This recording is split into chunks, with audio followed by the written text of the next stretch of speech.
अस्सलामु अलैकुम वरहमतुल्लाहि वबरकातुहू नहमदुहू व नुसल्ली अला रसूलिहिल करीम अम्मा बाद फ़ाऊज़ बिल्लाहि मिनश शैतानिर रजीम बिस्मिल्लाहिर रहमानिर रहीम वलिल्लाहिल अस्माउल हुस्ना फदऊहु बिहा सदक़ल्लाहुल अज़ीम।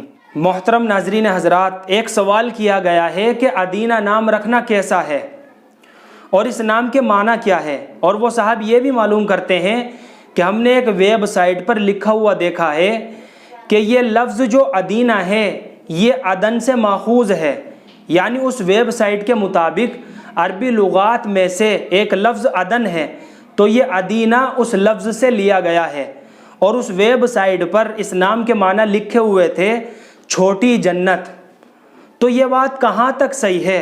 तो चलिए इस नाम की मालूमात को समझते हैं और इस नाम के माना क्या है वो भी समझते हैं। तो मोहतरम नाज़रीन हज़रात, जैसा कि सवाल में बताया गया है कि अदीना नाम के माना छोटी जन्नत के है, तो हमें लुगात की किसी मोतबर किताब में इस नाम के ये माना नहीं मिले। अरबी की मुतअद्दिद लुगात के मुताबिक अदीना नाम के माना ये हैं जो अब मैं आप हज़रात को बताने वाला हूँ।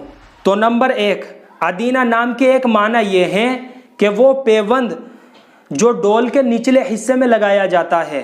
और नंबर 2, तोशेदान के कब्ज़े पर लगाया गया मुनक्कश पेवंद। तो ये दोनों इस नाम के माना है, अदीना नाम के माना है।